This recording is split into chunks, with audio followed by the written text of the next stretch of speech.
Welcome back to my channel and welcome to today's video. In today's video I'm going to be sharing with you all of the May new releases that I'm excited to check out. So as with all of my new releases videos, I probably don't know a ton about these books, but they're ones I have on my radar either because I've read from the author before, or I've heard of the author before, I've heard people talking about the book, or sometimes it's just because the cover looks interesting and I add it to my TBR. It could be as simple as that, but I'm just going to run through all of the books I have. As always, I will leave links to the video, to the books mentioned in this video in the description box, so if you want to go and check out these books and find out a bit more about them, then you can do. But without further ado, I'm going to dive into the list because there is quite a lot of books to go through. So the first book is The Tenant by Freida McFadden, and I have actually already picked up a copy of this book because the Works here in the UK did a special edition, a special sprayed edge edition of this one, and I just had to get my hands on it. I think the colours on this one is really pretty and I really like the sprayed edge design that they've done, so I had to snatch up a copy of this one. This one is a mystery thriller, so I deliberately don't know much about this one because I like to go into mystery thrillers knowing as little as possible. I enjoy Freida McFadden's books. They are usually quite quick, easy reads, and I think they're really good to read when, especially if you've been reading like a lot of the same thing back to back, just as like a palate cleanser, because they are such quick reads, and they're not necessarily the best written, but I usually have a great time reading them because I'm really engaged with the story, and as I say, they're usually quite fast paced. Next we have One Golden Summer by Carley Fortune. This one I know very little about, but Carley Fortune's books are usually good summer reads. All of her books I think have taken part in the summer and have had like that kind of beachy element, so I'm very much looking forward to that one. I think it's going to be a quick read. Then we have The Night and the Moth by Rachel Gillig, which I am really looking forward to.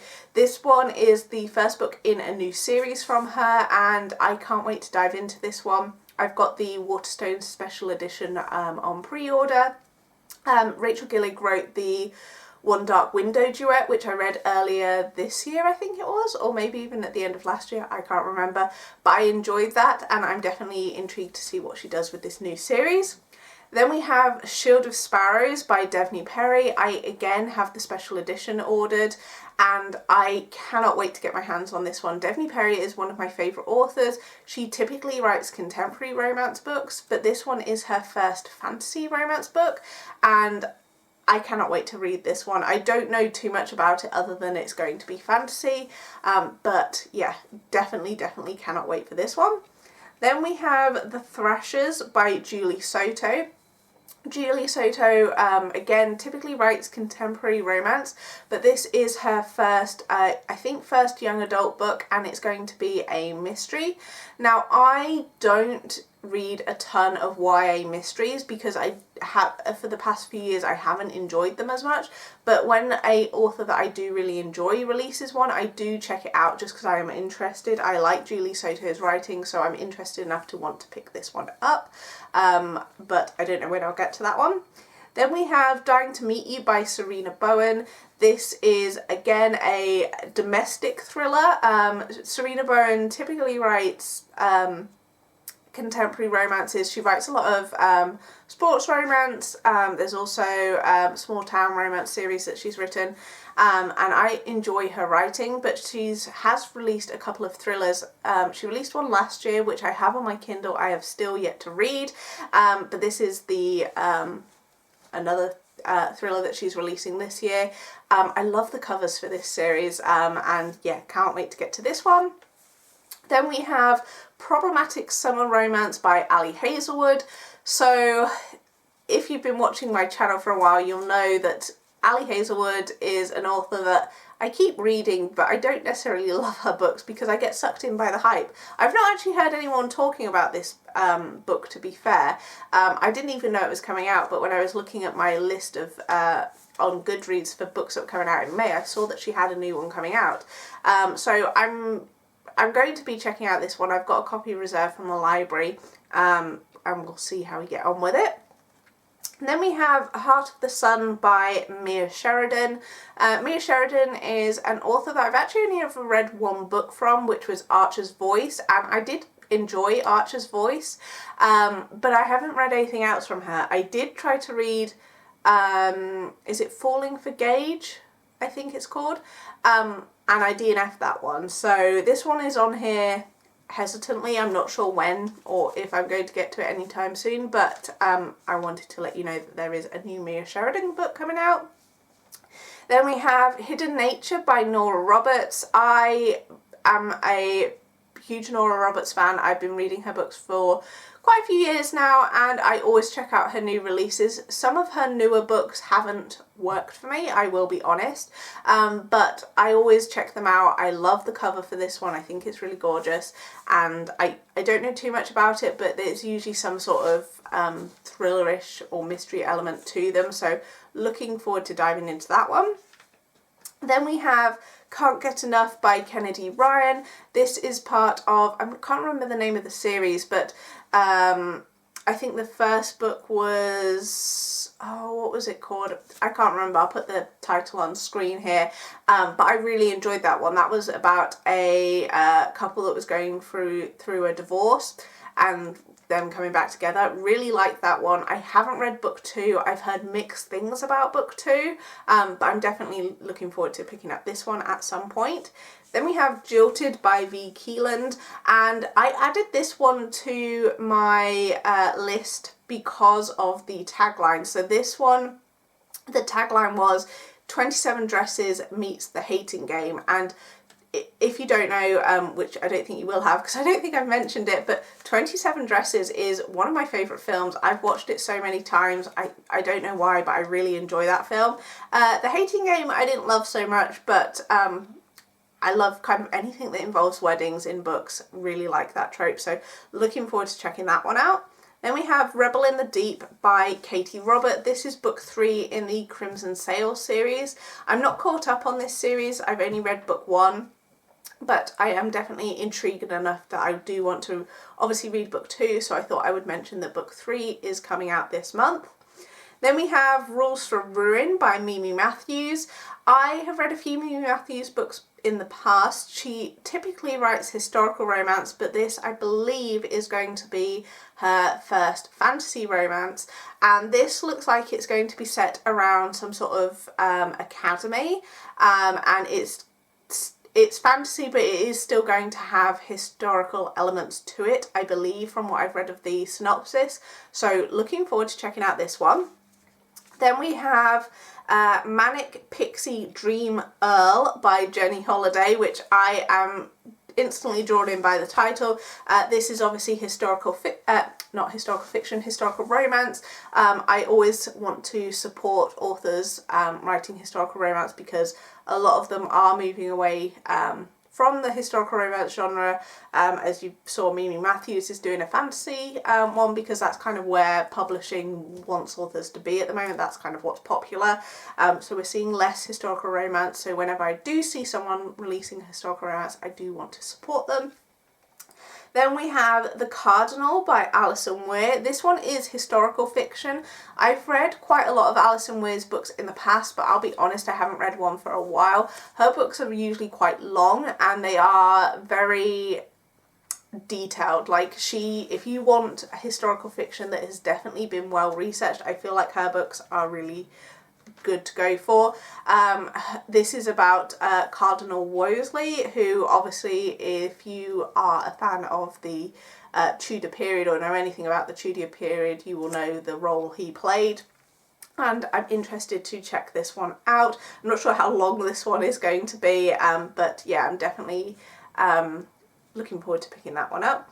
Then we have You, Me and Forever by Laura Pavlov. This one I'm really excited for. I love Laura Pavlov's writing. She again is one of my favourite small town romance authors, and this one is being published with Montlake, so I assume that when it is released it will be released on Kindle Unlimited, and I suspect it will have the read and listen feature because a lot of the Montlake books do. I don't know for definite, so don't quote me on that, but the cover for this one, as with all Laura Pavlov's books, is gorgeous. Cannot wait to get my hands on this one. I do actually have this one pre-ordered. Then we have The Roommate Experiment by Camilla Islay. I'm not sure which couple this one is going to follow, but it's within the same series as the previous books that I've read by her, and I'm looking forward to checking that one out. I think it's obviously it's got the same title as another book by, what's her name, Rosie Danan. So I'm interested to see how this one goes.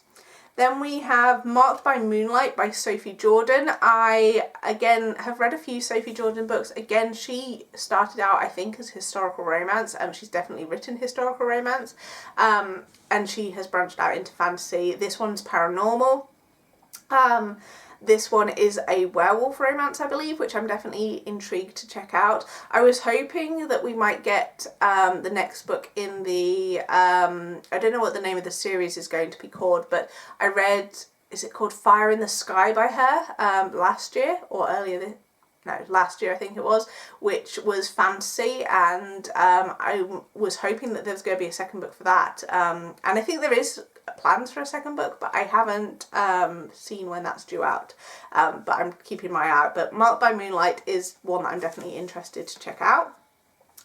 Then we have Want You Back by Annabeth Albert. This is the first book in a new series that she's writing. Annabeth Albert writes MM romance, so if you're looking for MM romances, I definitely recommend checking her out. She has a ton in her backlist, and all of her, or pretty much all of her books, are on Kindle Unlimited. Then we have Revive Me by Nikki Castle. This one I'm interested to check out because it looks like it's going to feature a lot of caregiving. I believe the hero in this book gets injured and our heroine helps look after him, which I'm interested to see. Then we have Until the Rake Surrenders by Darcy Burke. I'm definitely excited for this one. I love Darcy Burke's books. She's one of my favourite historical romance authors, and I love the cover for this one. I think Darcy Burke always has really great covers. Then we have Rewind It Back by Liz Tomforde. I haven't actually read any of Liz Tomforde's books yet, but I've heard really good things, and I had to mention this one because the cover for this one I absolutely love. I love the red. I think it looks gorgeous. I can't wait to have it on my shelf. I do have her other books on my shelf behind me, but I haven't got to them yet. But she writes sports romances, or this series is sports romance at least, and I'm definitely intrigued to get to them at some point. Then we have The Love Haters by Catherine Centre. I have had Catherine Centre's books on my TBR for a while, but I haven't got around to checking them out, but this is her newest one. Then we have A Fate Forged in Fire by Hazel McBride. This is a fantasy romance. It's the first book in a new duet, and I saw this one. I was intrigued by the cover. I don't know too much more about it, but I'm intrigued to check it out. Then we have Left of Forever by Tara DeWitt. I haven't read anything from Tara DeWitt yet, but I've heard really good things about her books, and her covers are really gorgeous. I really like the cover for this one, and yeah, she is an author that I definitely do want to be checking out. Then we have What Happens in Amsterdam by Rachel Lynn Solomon. Again, another author that I've not read from before, but her books are very popular, and this is a new release from her. Then we have Parents' Weekend by Alex Finley. This is a mystery thriller situation, and the cover drew me in for this one. I really like the cover on this one. I think it looks gorgeous. I haven't read from this author before, but I've seen their books around. I think they've got quite a few in their backlist. And I haven't been reading a ton of mystery thrillers recently. I used to read a ton, and now I only kind of read from select authors. I rarely try out new authors, so I'm definitely I feel like I'm in the mood to try out a new author. Then we have Main Characters by Hannah Orenstein. Orenstein, I think is how you say it. This one, again, was a bit like Jilted. This one drew me in by the tagline, and this one says it's The Parent Trap for adults. And The Parent Trap was, again, one of my favourite films when I was younger. I used to watch it all the time, the Lindsay Lohan version, and I can't wait to dive into this one. The cover, again, is gorgeous, so it's definitely one that I have on my radar. Then we have Beautiful Venom by Rena Kent. This one is the start of a new series for Rena Kent, and it is a dark sports romance, which I am intrigued by. Then we have Tell Me How You Really Feel by Betty Kaoret, I think. And this one is a friends to lovers second chance romance, I believe. I saw it on my library catalogue as like a new release for May, and so I have reserved a copy of that. Then we have Dream On Ramona Riley by Ashley Herring Blake. I have a ton of Ashley Herring Blake's books on my TBR. I've not read any of them. She writes sapphic romances and I love reading those, so I'm definitely wanting to put this one on here so I can remember to check out one of her books at some point. But yeah, I love the cover for this one as well. Then we have Ride With Me by Simone Sultani. This is the second book in the Cross the Line series. I didn't love Cross the Line, but I do kind of hesitantly say that I want to check out the second book, just to kind of see if that one was like a one-off that I didn't like, or if it's just that author's writing. So I'm interested to check that one out. Then we have Not Safe for Work by Nisha J. Julie. I don't know too much about this one, but I was intrigued by the cover. I think it's about these, it's a workplace romance, and I think they end up going on like some sort of work trip together, and they obviously have to try and get along, so I'm interested to check that one out. And then the last one on here is Change of Heart by Bailey Hannah. I have the first book in this series. I actually own a copy of that one, and I'm interested to check this one out as well. She writes like small town cowboy romances. I think that's what this one is. I don't know the tropes for it, but I'm definitely intrigued to check it out. And they are all of the books that I have that I am interested in that are coming out this month. As I say, I won't be reading all of these in May. Like, I don't think that would even be possible. But they are definitely ones that I will be keeping an eye out over the upcoming months and hopefully get to some of them, if not all of them, at some point. But let me know what you're looking forward to this month, and I will see you guys in my next video.